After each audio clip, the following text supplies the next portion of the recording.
Welcome to the Recruiter Startup Podcast. My name's Dualta Doherty, and in this podcast series, I'll be speaking to investors, advisors, entrepreneurs, and recruiters who are based all over the world, and we'll be discussing how to set up, scale, and operate a world-class recruitment company. And I'm delighted to tell you that today's episode is a combination of all those people, and we have Roy Ripper, Mark Znowski, and Backdoor Barry, the recruiter's lawyer, on a roundtable event in Brighton. And I hope you all enjoy it. Our next one is already booked in for London. So I'll give you more information on that, but it's likely we'll have an audience with it. But for now, this is our first roundtable event. The video will be up on YouTube later today and on our website. And you'll see lots of clips coming out of the highlights over LinkedIn over the next period of time. So it was a great chat, and the three guys are just unbelievable. So hope you all enjoy it. Hope you all get a lot of benefit from it. You know, like Roy's been in the industry for a long time, advised hundreds and maybe even over 1,000 recruitment firms. Mark has scaled and successfully exited a major business, and Barry has been an advisor and in the industry on the legal stand front for over 20 years. So let me know what you think. And if you're enjoying the podcast, please do reach out to me. I love hearing from you, and have a wonderful weekend.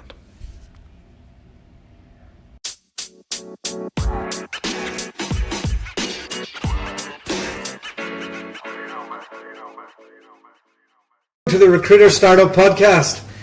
Today I've grabbed a few people from the podcast who have come on and been pretty awesome. We're in my local area of Brighton, and I suppose what I'm looking for today is to pick their brains and figure out the secret sauce to setting up, scaling, and operating a world-class recruitment company. And we've got three great guests here that can inform us on that. Barry's seen under the hood of a lot of recruitment firms and is an advisor on the legal standpoint. Roy has advised more recruitment firms than probably anybody else out there. And Mark has managed to scale, exit, and is so addicted to it, he's doing it all over again. So I suppose we'll just start by start with you, Mark. What's the secret to setting up and scaling a recruitment company?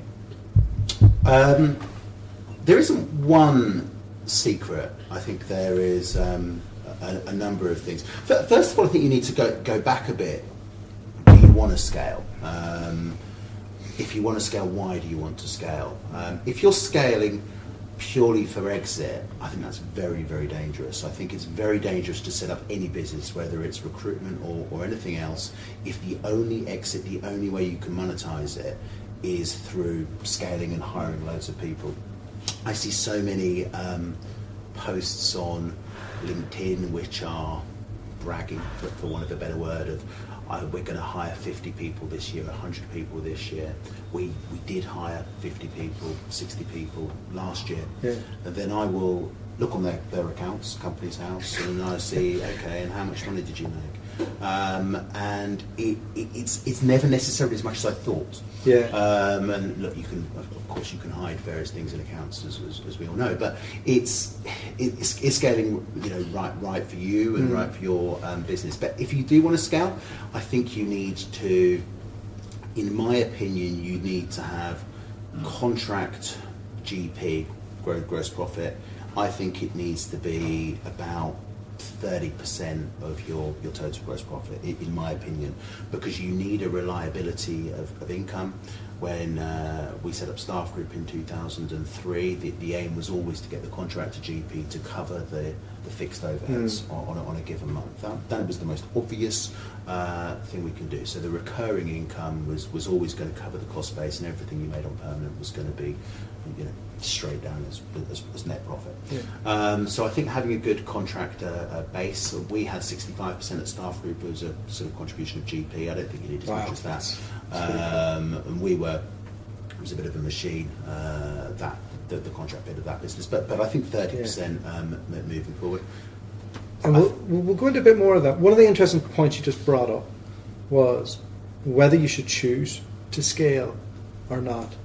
And I think maybe this is an interesting question for you, Roy, because I've been in business now for 4 years. I've chosen not to scale. Good. We travel the world. We're evolving into whatever this is, and we're still figuring it out. But part of me does think, oh, I've missed out. I should have done tech, and I should have followed through on that. But you must meet a lot of people like me at that crossroads. Yeah. How do you kind of break down? Should somebody scale? Should somebody not? I think, as Mark said, I meet so many people that say, I want to scale a business and exit in 3 years and 5 years. Yeah. It's always 5. It's always 5, right? Okay. And then the thing is, it's like when you question that and you say, okay, well, why? What's the why behind that? What do you want to ultimately do? Or why are you looking to scale and exit? And that's when it gets a bit sketchy. It's almost like it's expected of anybody who sets a business up has got to scale it and exit and make a fortune. One of the things I try and say with people is, look, whether you scale, whether you exit, etc., it's like, how about let's just build a business that A, you enjoy working in, and B, gives you a choice. It's like, whether that's 3 years or whether it's 5 years, it gives you a choice to do anything. It's like, you could scale, you could sell to your management team, you could make yourself attractive, but for someone else to come in and acquire you. But I work with a number of companies now where I've tried to really question that. Well, what is it about scaling and exiting that really excites you? Do you think a lot of it's ego based? I think that, there is this expectation that that's what I have to do, and if you go with the ego, you'd say, well, hang on a second, how about building a business where you enjoy it, you pull out good income from it, it gives you long-term income? What's the attraction to take on a whole load of staff and grow, etc., unless that's something that they're particularly good at or they've demonstrated before?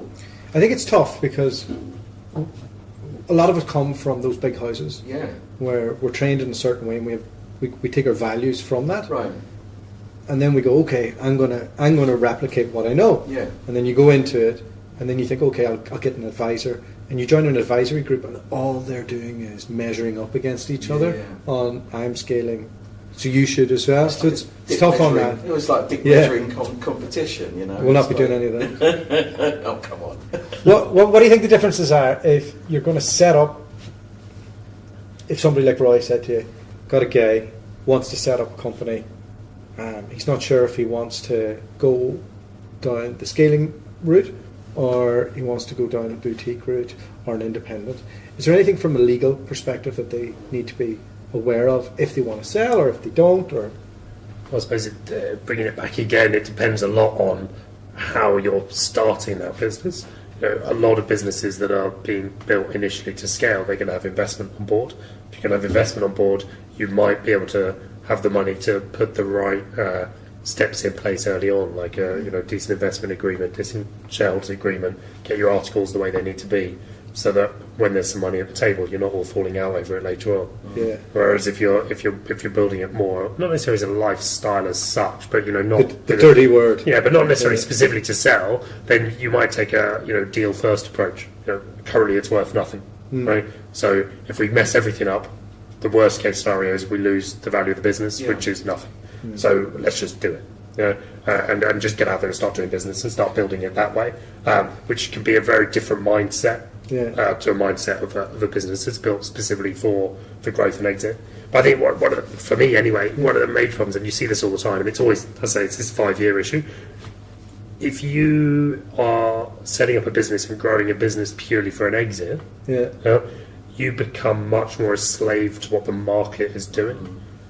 If you're making profit, quarter over quarter, year over year, and you're actually taking money out of it, then you're sweating that business as you're growing it. So you personally actually have money in your bank, or you're buying your house, or you're clearing your mortgages down, or whatever it is, so that ultimately, if the business goes wrong or you sell for a low price, you've still done well out of it already anyway. You know? And at the end of the day, the business is a vehicle to get money from the market through your business into your pocket.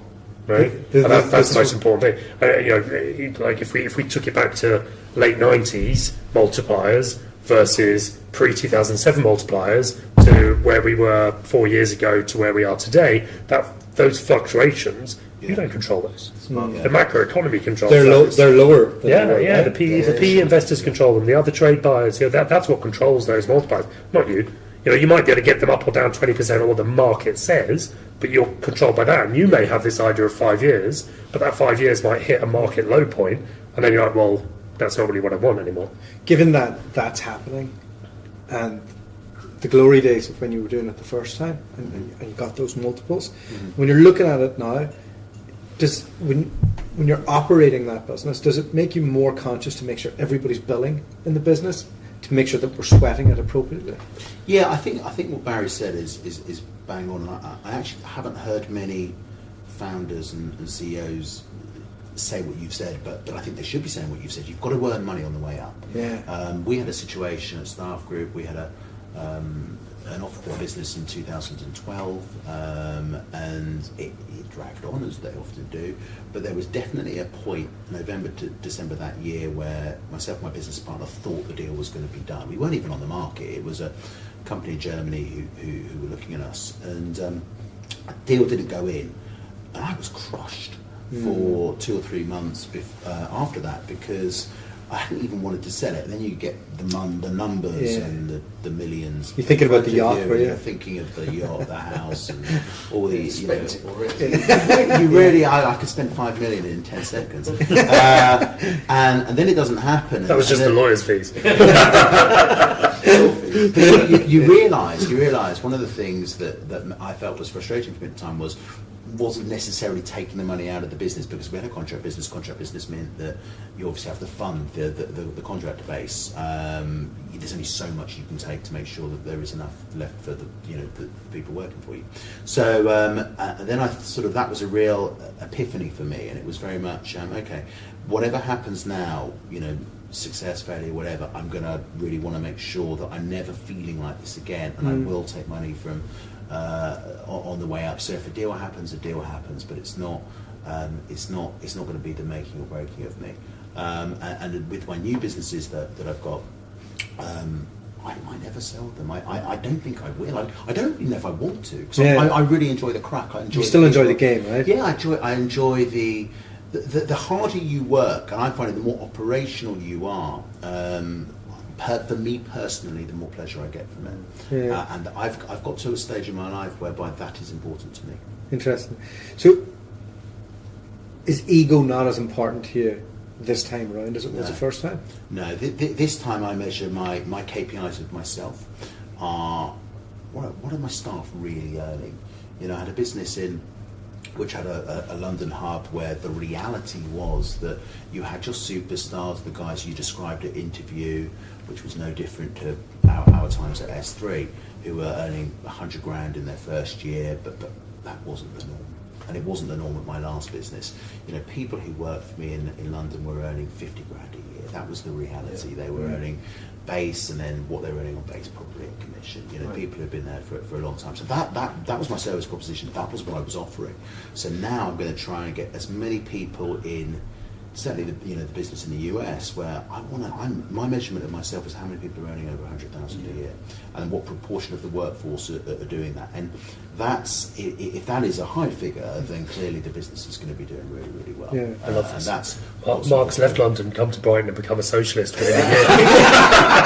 I'm not a socialist.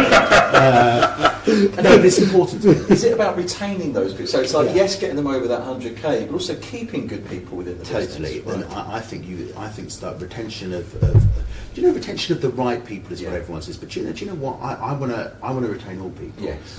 I set the business up in Chicago, October 2017, and I set the business up in Ho, February 2017. Of the typical recruiters you take on, so not the non-sales people, I think I've lost 2 people in 18 months and hired 20, 25. But how many people have I exited? I think 1, which was a disciplinary issue. Outside of money, because obviously you had a scalable business. Yes. That churned people. Yes.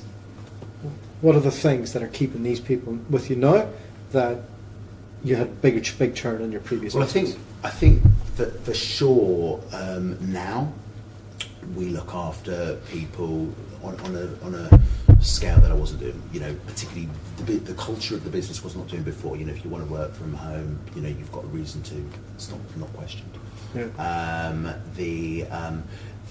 If you're struggling, so you maybe don't do a deal for 3 months in a row, old days.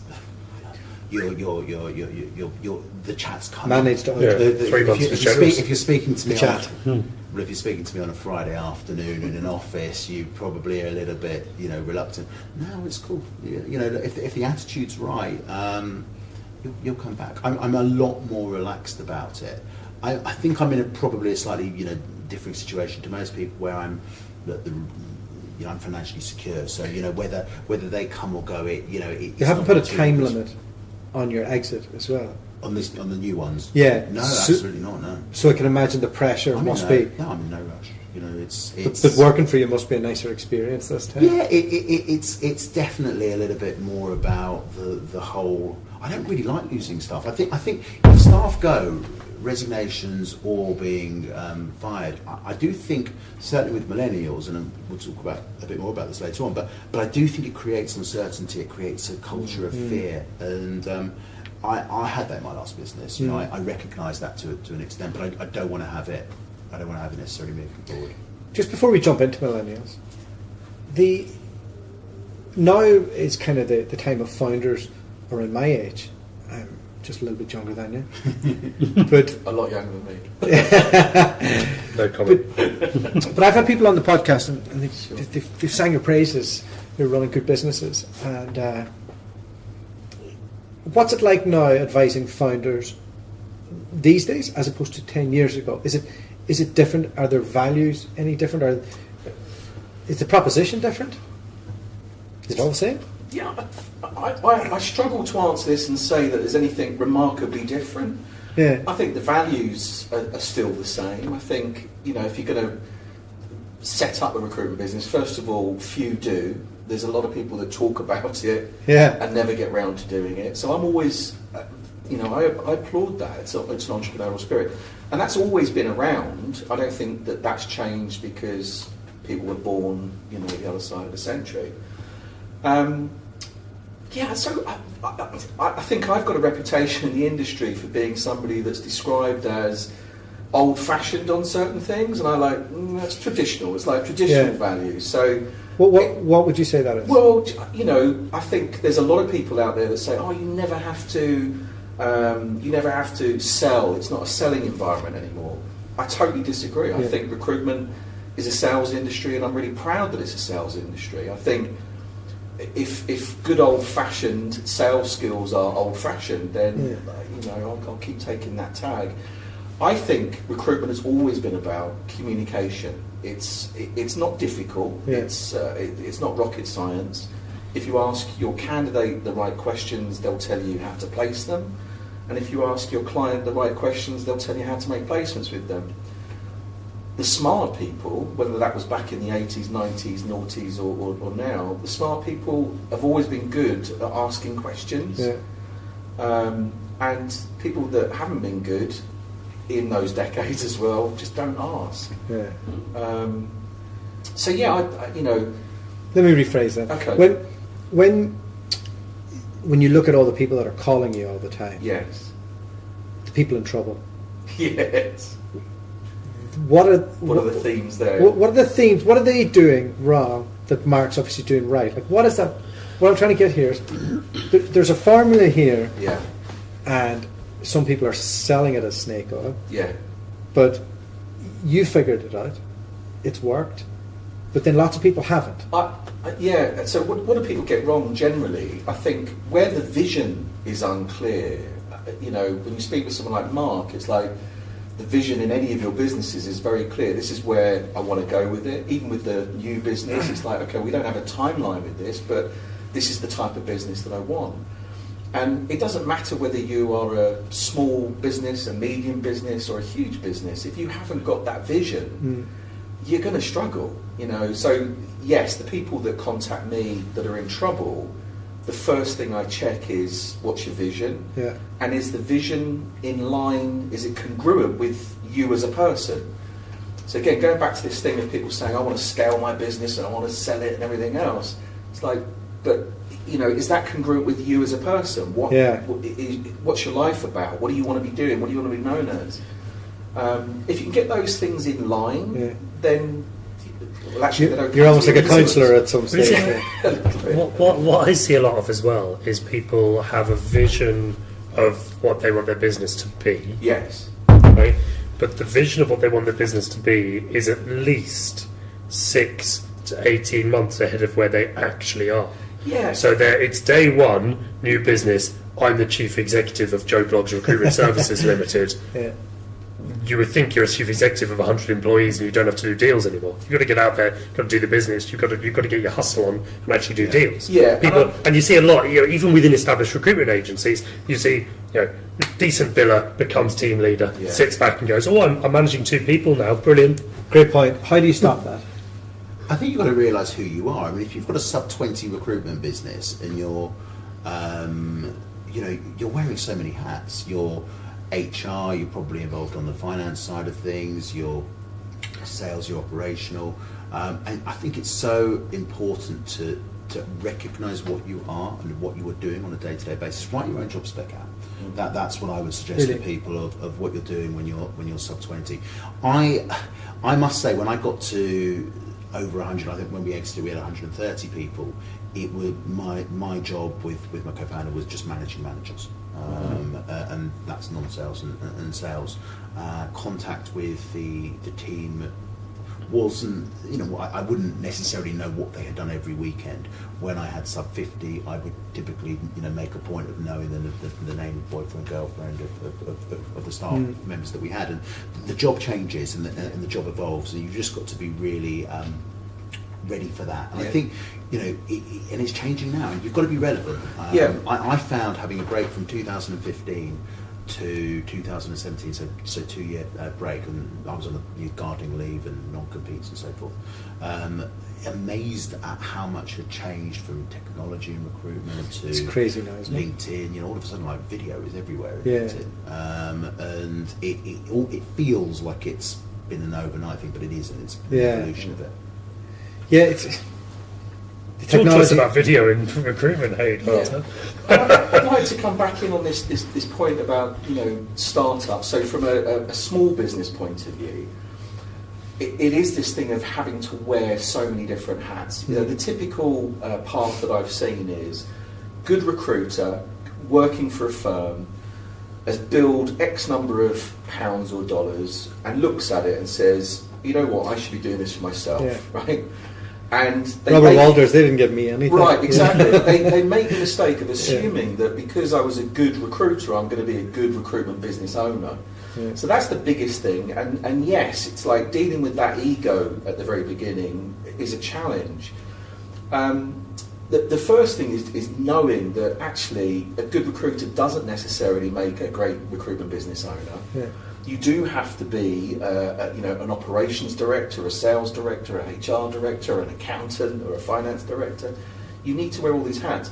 And at startup, what I say to these people that come to me, right now in startup, you need to hustle. You need to make money. Let's worry about all of the other things afterwards. But I do encourage that. What's the long-term vision? Because I think if that is clear, they'll know why they're working hard. They'll know where they're ultimately getting to. And I think the moment then that you start engaging other people to come and work with you, the clearer that vision is, the more you get people, sort of buying into that vision and wanting. I think the whole of our environment is, and I don't think this has changed dramatically. We are desperate for leaders, in the recruitment industry, but also in life in general. Yeah. So when someone smart comes along and says, you know what, I've got this vision, this is where I want this business to be, people will follow. Not everyone is destined to be an entrepreneur or a leader or whatever. People like following people with clear vision. The only thing I'd say to add to that is that it's obviously very important to have that, but it's really today even more important to be able to tell that story and get that out there. Yes. And what I see from search firm owners is they're not able to do that. No. And there's some that are, and I've had them on the podcast, and they articulate their vision, their story, and it's clear, it's concise, everything works. And then I get phone calls every day. Will you find me a building manager? I want somebody from this firm or that firm. Great. Why would they join you over there? Well, because we do this, but they do that too. Yeah. Like, where you're going wrong is you're not telling your story. Yeah. So they can't buy in because there's a lot of noise out there. Yeah. So, but I think that's been around for a while. It's like, all through the ages, we've looked at recruitment websites, and you'd think our industry would be very good at this, right? Isn't it the irony of ironies that some recruitment businesses, or as an industry, we struggle. But I look at some recruitment websites, even fairly big firms, and I'm like, this isn't very clear. When I come on here as a consumer, this isn't very clear what you do, what you specialise in, what your message is, why I should be bothered. yeah. If I was looking for a job or looking for a career with your business, why would I pick up the phone, or why would I email you? And I do agree with you. I think the companies that do well are the ones that get that story, that clarity, and they broadcast it properly. They use the technology, they use all of the different media to get that message out. I think the big change in the industry and the job is, and you probably found this, Barry, is that the job used to be 20 years ago, it was a national job. You follow the S3 model, you open up an office in London, ticket works, then you go to Manchester, ticket works, then you go to Thames Valley, then you do Birmingham, and you may throw Leeds and a Nottingham there, or Wales or Scotland. Yeah. It's now very much accepted it's an international job. And I think that one of the things that I'm kind of recognising, why do people get into recruitment? I think a lot of people probably would cite money as a top 2 or 3 reason. If that is the case, I honestly think I would urge people to consider moving overseas whilst they can, whilst maybe their parents are not at that age where they're worried about their health, or they haven't got children, or what have you, because the financial compensation that you can earn moving to the US or Germany, which is the area I know pretty well, it's miles. I got into recruitment 8 years ago, and myself and my lovely wife, who's over there, we were picking beans on a farm in Queensland, and we heard there's a woman next to me in the field. It sounds like a story from 100 years ago, doesn't it? But she said to me, my sister earns $100,000 as a cleaner, and I said, where? Wow. And she said, in Perth there's a mining boom. I googled mining. Like, I knew basically what it was, but I didn't understand what it really was and what it meant. And then I googled Perth, and saw the beach. So we went from picking beans to both earning $100,000 within a few months. Yeah. And that was with no experience. Yeah. Now, that's because if you move to a boom market at the right time, it's easy. Yeah. And with a gold rush, like literally everyone makes money. People selling shovels make money, right? Where's the greatest gold rush right now, do you think? I don't know the whole world. I wouldn't be professed to be an expert in Australia at all, but I would say the US is a fabulous market. It's the fee sizes, that help. You're placing an engineer, in my world, for instance. Same fee in this country if you were placing them in Birmingham, for instance, might be on a permanent basis 5,000 or 6,000 sterling. In the US, that same skill set, the same level of experience, times it by 5. I was going to say it's about 25, but it's not. But it's not just that. It's not just that. It's the salary is commensurately higher. Right, but the percentage is unchallenged. That's why I said the fee. That's why I said the fee, because of exactly what you just said. You're working a UK market with a mid cap and above. You're 20% top. Yeah, standard terms of 25, hoping for 20, expecting 18. US, you're getting a minimum 25 minimum, but 30 is realistic. Wow. But also the way that your experience as a recruiter, you're you're respected a lot more, and you're a partner. It's a collaborative relationship. Whereas in the UK, it's so competitive and it's so saturated. I just don't think a lot of clients and a lot of talent acquisition teams in this country really value the UK recruiter anymore. There's a reputation, rightly or wrongly. Whereas I don't see that as much in the US. And Germany's very similar to that as well. Look, the commission percentages you get in Germany are significantly lower than you would do in the US. So, but the basics are pretty good. So it's all kind of works itself out. And when you're dealing with independent clients now, people are working these markets from the UK, right? They're working Germany, they're working Paris, they're working. They're all there. Like what type of things are you seeing? I'd actually support this from a training or a coaching point of view. Without upsetting any of my UK-based clients, I find that reception to learning is a lot better in the US and Australia than perhaps it is in the UK. Yeah, it is interesting. In Australia? In Australia, Australians are really, warm to learning. If you can help me improve my business, I'll be all over you all day long. Whereas in the UK, we have that, I'm not sure I want to part up with some cash that's going to make me some more cash. Yeah. And I think it is probably because it's saturated. So, I find them warmer in America, warmer in Australia. That's two levels of issue, though, isn't it? Because that's individual consultants receiving the training in the UK can be very resistant to it. The starting point is resistance. It's I'm not here to learn. You have to convince me. Right? But then at the owner level that's buying you in, it's that issue of I don't want to spend money until I'm guaranteed I'm going to get some. So you've got two issues at the same time. It is interesting. I had somebody will remain nameless, but who approached me, was recommended to approach me, a business owner, and saying, look, I want to be coached by you. I want it one-to-one. I want to improve my business. And I'm really upfront about what I do and how I charge, etc. And so before getting on a phone with him, he got all this information. But then he's like, I really want to do it. I want to do that as opposed to the group coaching programs that I do, which are more popular, okay, and more accessible, I suppose.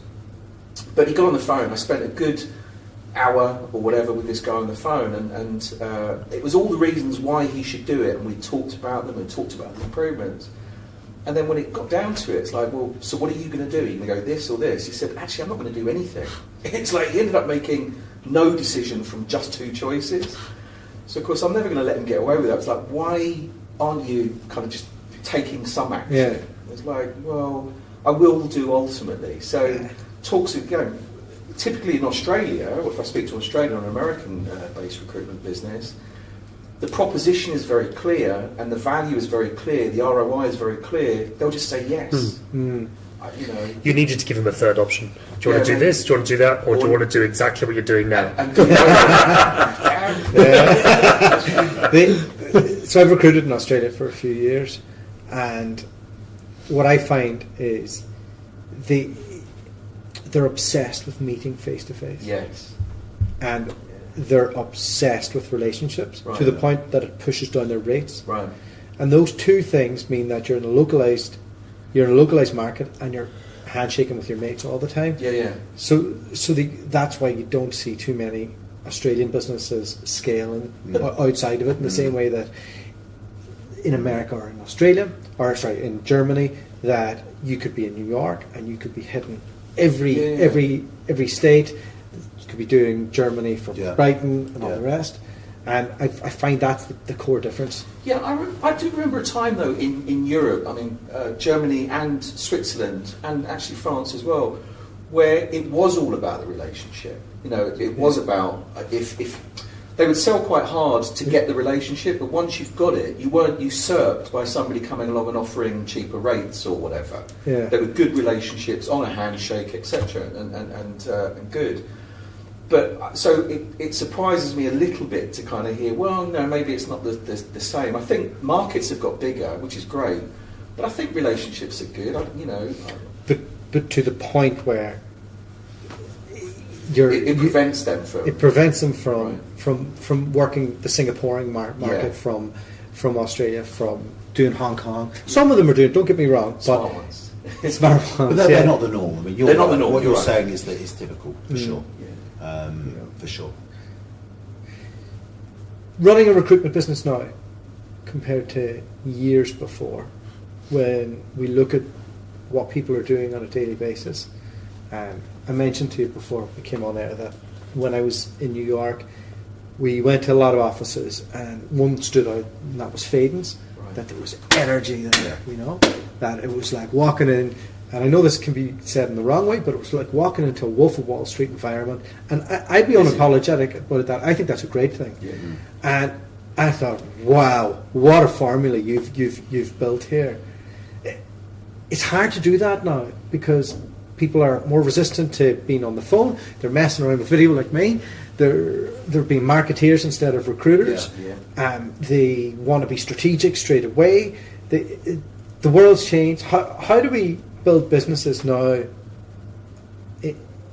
using the same formula? But there's lots of new things to take into consideration. There is. I mean, I think you have to accept the world's changed, first of all. I think if your management style is akin to that of the 1990s, then you will die. I mean, people have changed now. Millennials, I don't love the word millennials, because I appreciate it's a stereotypical view, but they are... My definition of millennial really is that people in their 20s. That's my. I know it's not the proper definition, but that's my definition. And they're all about instant gratification. They're all about, they won't watch an advert on a TV program. They won't court a girl or boy. They'll go on apps for these sorts of things. And that's court's a great word. Yeah. Well, we don't use it. You're showing it. 1892 call. They want their word back. But the world has changed, and I think that management styles need to adapt. They need to evolve, and it's a little bit. I just start with why Simon Sinek is. I see him everywhere, but I do think it's very relevant because he talks a lot about why are you here, and that's how I am with people. Every single time I speak to someone, why are you here? And I don't just ask that question once. Because people change, and I will ask the same question again. 6 months, so I'm not making sure I'm not missing anything.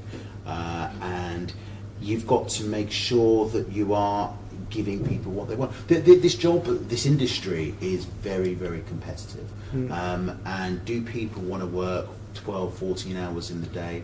Yes, some do, but most don't. Most want to have a quality of life outside work, and I think it's about understanding that, accepting that, and encouraging that. But how do we get the buzz going in a room these days, like before, or is that just gone? I think if you have a lot of people, if you've got 50 plus people on a sales floor, it should happen. Yeah. Any decent sales floor should have that. I think it's when it's got less people than that it can be artificial, but you can't force it. It's got to be natural. You can run sales days, which are pretty much, I'm sure everyone does these days, but that will only be for a little bit portion of time. My business is in the US. I mean, a lot of the people are out at client sites all the time. I mean, that's why I'm over there. We're doing a face-to-face relationship, and US is obviously so big that can mean people are out. They're not out for a day. They're out for 2 to 3 days at an office. Next week, there's 30% of my office are out meeting clients, and that's good. That's the way it should be. So clearly, there isn't going to be the same buzz and vibrancy as there may be this week when everyone is in play. So it's just accepting what is right for different people. A company, so many people at these bigger organisations, they do leave them. I left S3. You left S3. I've left Robert Walters. I left Corporate Services Group, same. We all left potentially for a reason, but I'm sure certainly at S3 had a brilliant buzzy office environment, but it wasn't enough. Yeah, but the world's changed since that, Totally. right? I'm seeing a lot more of your definition of millennials, 20-somethings, coming to me and saying that traditional route of going to work for a corporate services group or S3 or Hayes or whatever, and then going into recruitment, they're shortcutting that. I'm getting people coming to me saying, look, I've worked in sales or I've worked in some other environment. I've heard about recruitment. I'm really, really keen to leapfrog. I don't want to go and serve time working 3 years for Hayes. What do I need to do to get that kind of business going? From the UK? Yeah, from the UK. I mean, from all over. It's quite an American thing. No, but even from the UK. And it's interesting in terms of world markets. I've had people that have come back from in India and other parts of Asia, and there's that real entrepreneurial, spirit, the whole tiger economies, etc. Yeah. There are more entrepreneurs there. So I've had recruitment business owners go over, and the guy or girl that's carrying the bags or waiting is saying, "Actually, I've got a great idea for a recruitment business." Yeah. So I'm seeing more of that young entrepreneurial thing, not going the traditional That's route interesting. that people like. They'll us absolutely need a go. lawyer. Yeah, they probably. No, you know what? It would be the worst possible thing for them to do. It would truly be. I guess so many people come to me saying, "I'm going to start a recruitment agency," where they've come from recruitment or where they've come from somewhere else. Yeah. And they say, "I'm starting a recruitment business. I need terms of business. I need employment contracts. I need all these things." And I'm like, so you've left a recruitment company. Did they have terms of business? And you were employed before, weren't you? Yeah. Did you have an employer? So what do you need me for? Yeah, right. Top and tailor. Yeah, Right. Go and make some money. Focus on the business. Yeah. Right. And it takes us back to that comment I made earlier about the fact that when you start up, your business is worth nothing. Yeah. I think you're underselling yourself there a little bit. No. I mean, I draw wonderful contracts, Because obviously. I've top and tailed my stuff, and I've had to come and get it sorted. A few times. Yeah, of course. But To you. You could drop £10,000 on me, Yeah. right, and then make your first phone call and realise you're never going to do a deal in life. Absolutely, yeah. Go make it's better Go make beg, money. beg forgiveness. Don't ask Yeah. permission. Yeah. Go make the money. Yeah. Right? If you've done 10 deals and 2 people rip you off, Yeah. right, we'll fix that problem. Yeah. But at least you've done 10 deals. So- right? If you make perfect contracts and then you don't go and make any money, you've just wasted money. I can't imagine. Like, I only did 4 years before I set up Yeah. my own business. But I was schooled very well, and I couldn't imagine being able to grab Yeah. all that information and put it into somebody. Like, how? Most of us are like that. It's like, I credit my mentors throughout the years. It's like, the reason I got good was people like James Cullen and Anne Swain Yeah. and all the others that are out there, Tony Burns, etc. as well.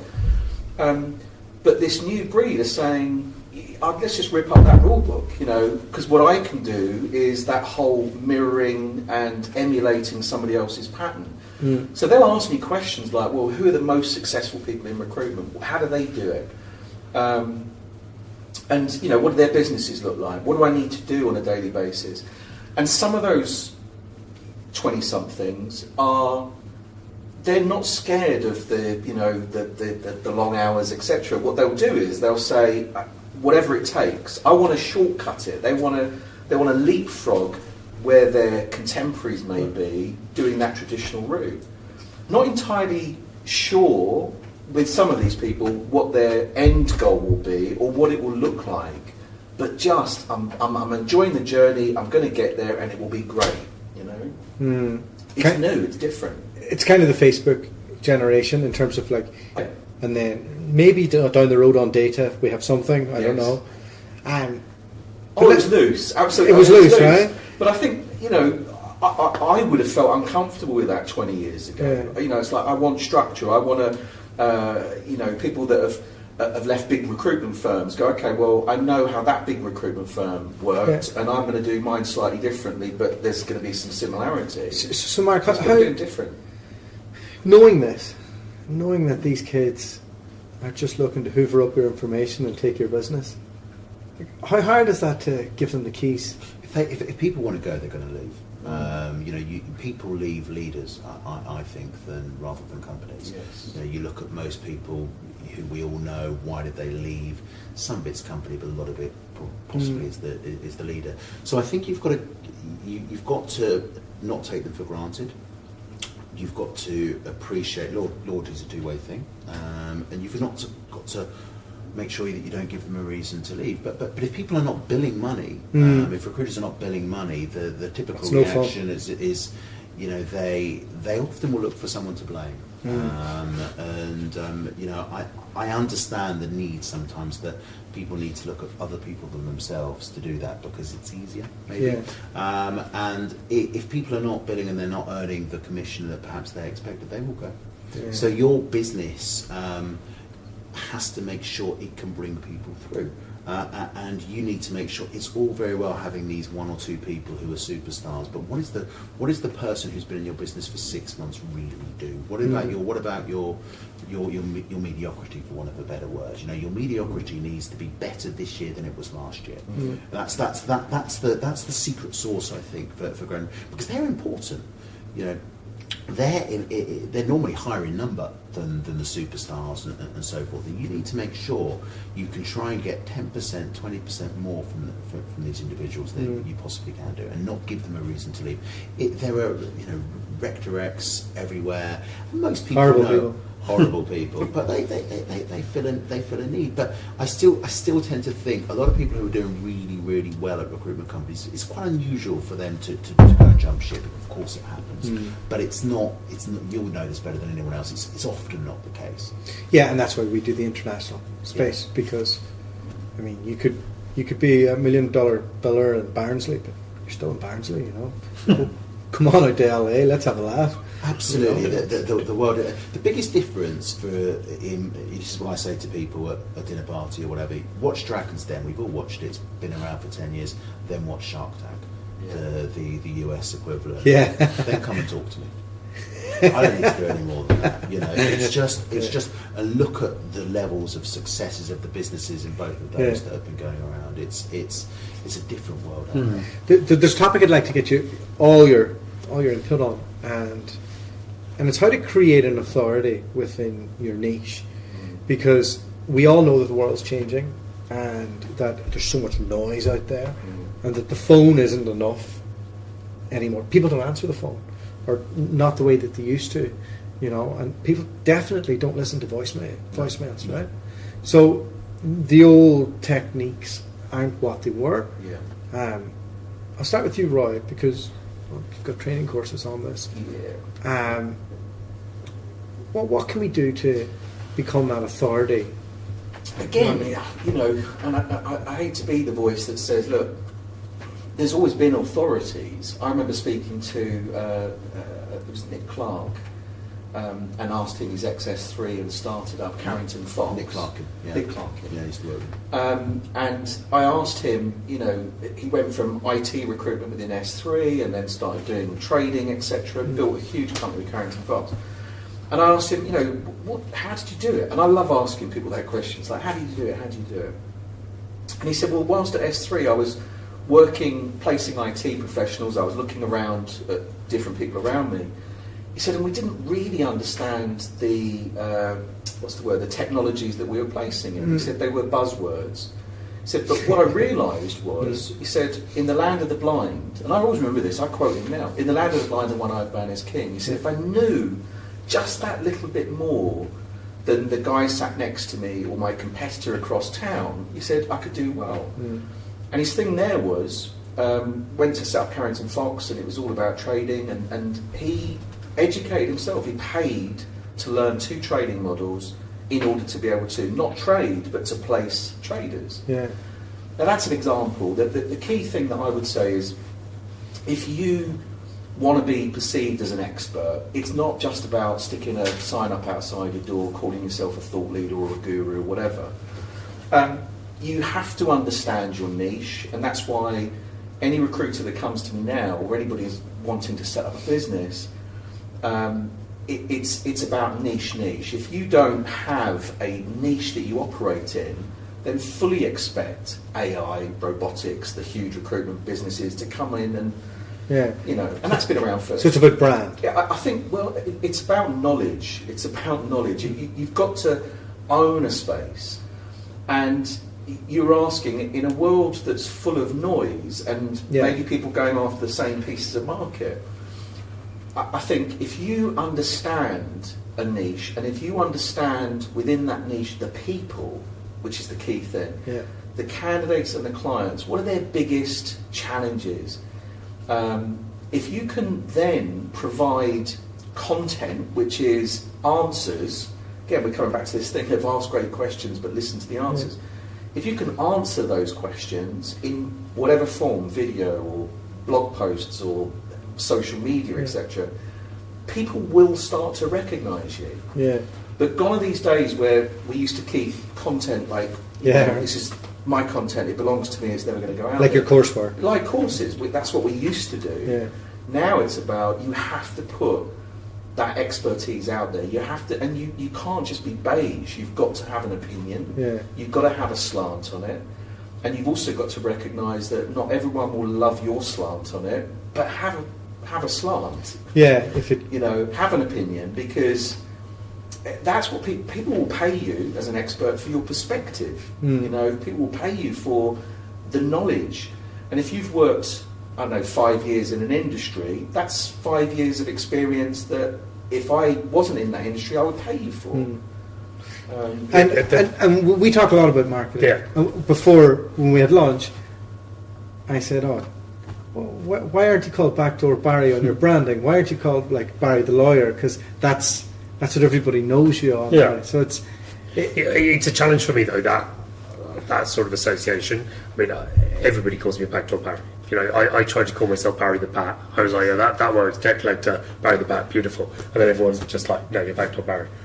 So I've decided now finally just to embrace that and steer into it. Steer into it, yeah. And that is what it is. But I think within my own business, I need to be cautious of the business being me. Yes. Because if the business is me, then, and of course I give all my clients my personal attention on everything we ever do. Sure. But there'll be a limit to how much I can do. Sure. Right? And eventually that will mean clients are paying more than they have to because they're paying my rates. Yeah. And I'm more expensive than other people in the team. So they'll be paying too much. They'll demand me anyway, even when they don't need me, and they will limit the size the business can get to. So that's one challenge for me in that area anyway. But you have a wonderful.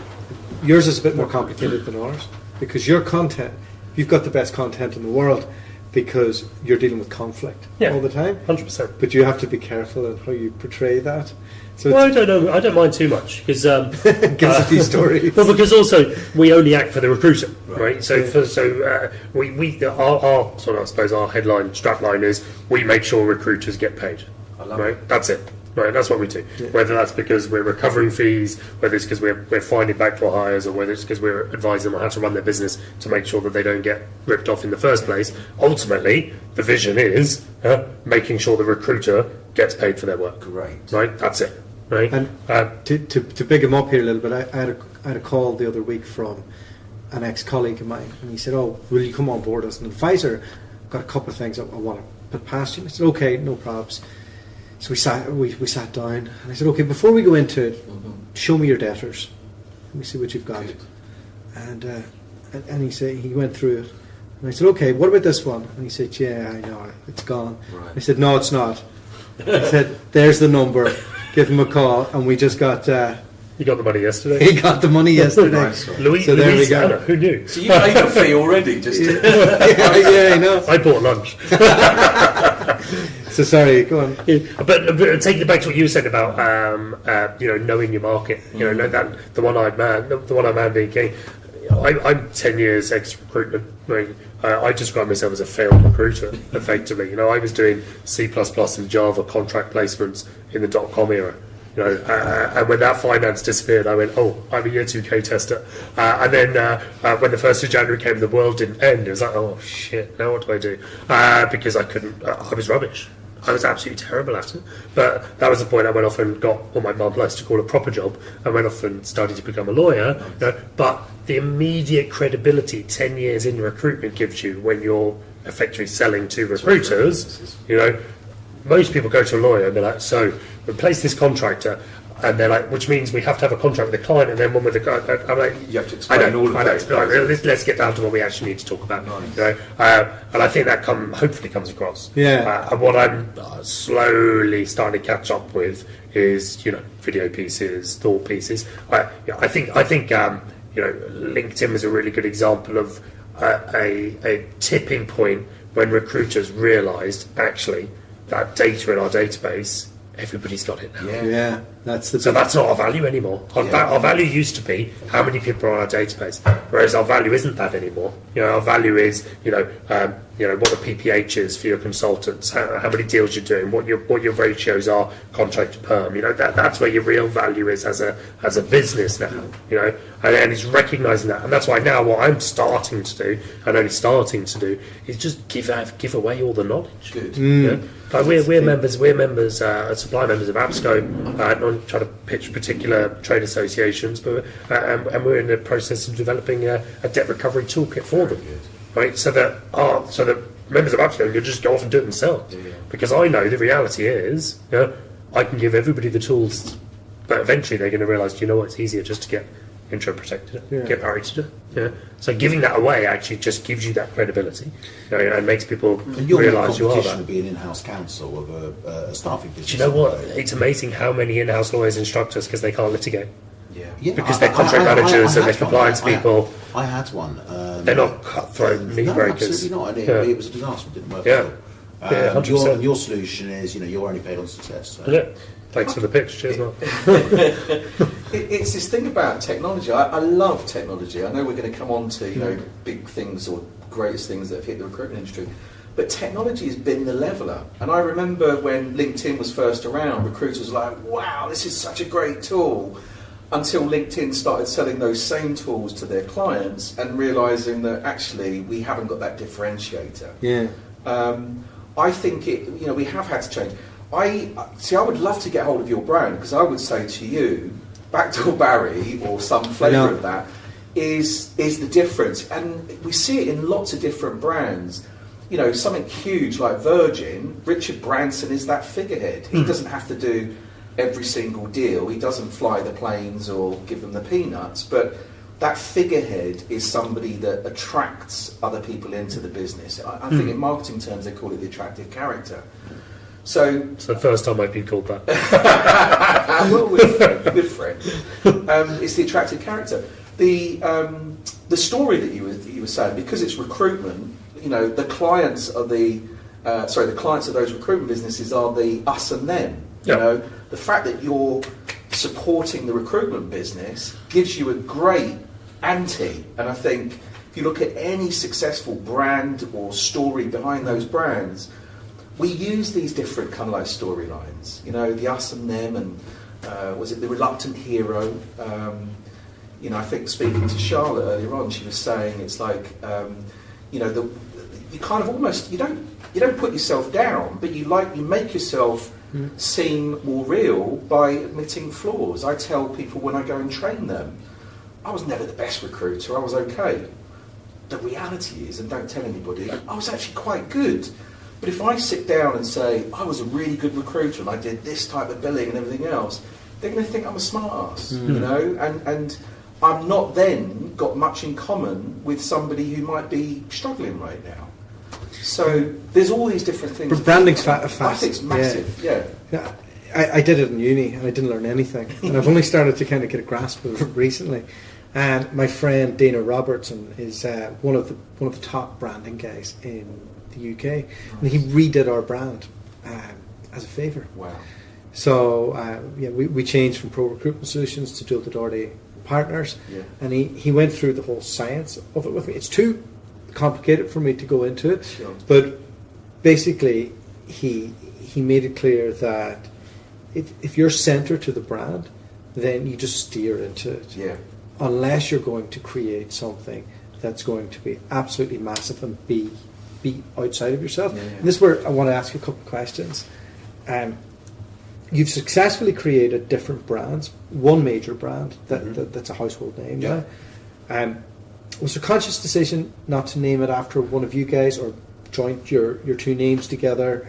And that's the first part. I'll let you answer that first. Definitely, Znowski does not go well with the Did you spell that again? Well, what was your partner called? Paul Flynn. That went better. Mark Flynn. Yeah, Mark Flynn's just Paul Flynn and make it better. Flynn Associates. So what we did, we called the original name for my company was European Staffing Solutions, and the reason was, going back to what we were talking about at the beginning, we made a conscious decision when we started that we were not going to we weren't interested in the UK particularly. We were going to follow Europe, so we wanted to have a name in place with that. Yeah. It just then didn't become relevant when we started doing 44. Well, we didn't start. It became a business that invoiced 44 different countries in a month, across the Middle East to the US to Australia to the Far East, where obviously you couldn't be called that. So Staff Group became the holding company. Yeah, interesting. So as we've said a few times, things have changed, and there's a lot of talk about personal branding out there now, and it's hard to differentiate with recruiters on how much time they should be putting into their own personal brand and how much they should be using the company brand to promote. Where do you think this is going with? I think that a recruitment company needs to hire the best non-sales people they can afford. They need to place the marketing function and respect it and pay the marketing function what it should be worth. Which we don't. No, in general, because they're not billable, they're not a billable asset, and we look at it like that, right? Absolutely, and do not view them as back office. Do not use that term. Yeah, this is a really good point. Do not do that. And I had a guy, Glenn Southam, who ran our. He was on my thread the other day. Brilliant advice he gave me. He really is exceptional, and he's now a consultant. And he said to me, if you need to know any dirt on my old boss, you just let me know for this interview. He was talking about flames. He knows where the bodies are. No, but he's really good. He works with a lot of recruitment companies now and advises them, and he's really good on that. But I think personal branding is really important. I think you mustn't use LinkedIn as Facebook. That is the main thing. Well, there's a big topic. Yeah. And what does that mean? I think too much. From somebody who may go a bit. No, I think too much reference to personal life. I think is unwise. If you are going to use mental health, that's too much for me. But the thing is, it's like, I haven't seen that. Yeah. But what I would say is, it's about your audience. So the fact that it might repel you and might repel me. Yeah. As long as it attracts his audience, he probably doesn't care. Point on that sort of message or messages that talk too much on. I think that's where a company needs to be very careful. Because if you've got a company of 100 people and you've got recruiters who are talking a lot, who are employees at the end of the day, sure. On a LinkedIn product, but the LinkedIn product is not owned by the company. It's it's owned by the individual. They in theory can do anything they want to on that, but you've got to be very careful because that will work against the brand of your company if there is too much personal stuff on there. But I think there's a balance there. I think there's a balance there because you see a lot of recruiters out there, and the only thing they post starts with either "I've been retained by," or "I am hiring for," or "I'm interested in talking to," and that is the totality of their LinkedIn, their Twitter. I mean, they probably even put up Instagram posts of that job description, and that is so much of a turn off to anybody engaging in it. Like I chucked a post. I talk mostly about the law and all that sort of nonsense. I just chucked a post on about donuts the other day. And it's not Facebook, I argue, but it turns me into a human. And I've got quite a lot of traction and engagement from that. Slight work context, it was the context was in your office. No, the context was: do I eat them myself or do I take them home for my wife and kids? That was the But I think because people, it's an old adage, but people buy from people, and if they see you as being a human within it makes it a real thing. If you post next week or this week about hot dogs, it's going to be caricature. But that was why I used that word balance. That's why I used that word balance, because then you wouldn't do a donuts thing and then it's not like I went, what's going to be my food related thread for this week? It was just like, there's some donuts. This is a thing. Where do you think the line is? Yeah, but the thing is, I think Mark's absolutely right. I think, it boils down to understanding the platforms that we're on. I talk to my group about there's certain things that will work on LinkedIn that won't work on Facebook. There are certain things on Facebook that won't work on Instagram or on Twitter. And you have to understand those rules in order to play, and you're right. I used to get so fed up at the number of recruitment businesses that would just be tweeting jobs. And if you're going to do that, set that up as a feed and tell candidates that are looking for jobs, subscribe to that feed. But on your other feeds, do something different. Don't just look like a recruitment or at least spot the jobs in around the other stuff. Or make them feed specific, because your clients, if your clients follow you on Twitter and all you're doing is tweeting jobs, they're going to get quickly bored. So right? I think that the thing before it was a job board. Yeah. And we used it as that. Yes. And now we're right back to the start of trying to tell a story. Yeah, I don't think it was ever a job board. I think recruitment businesses used it as a job board. I think if you spoke to Twitter, they'd probably go, that was the last thing that they wanted. But it's about telling a story, and they're pushing video. Yeah. So to stop the recruiters just putting out text on that, the fine line is there's this line I see that where you could have a post that's explosive. Yes. And a lot of us Rectorex try and do that because that increases the views and then the engagement, and then as a result people get to know you.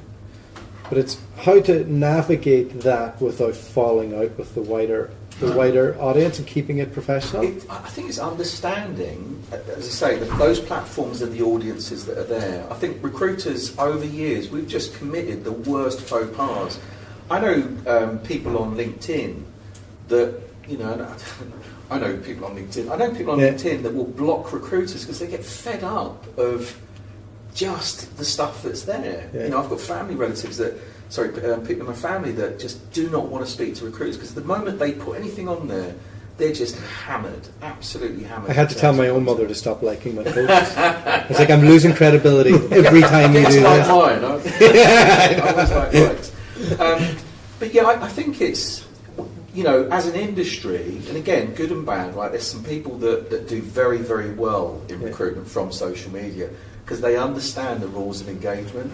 And that's the same with any game. It's like, I turn up for chess and I'm great at backgammon, I'm going to suffer in chess. I'm going to look like a fool. So I think it's about understand the mediums that we're using, use them properly, look for who is more successful, who's using these mediums in a really, really good way. I know you follow Gary Vee and stuff. It's like, look at what I do, and what his advice is use LinkedIn as a branding platform, not as a selling platform. Very exactly.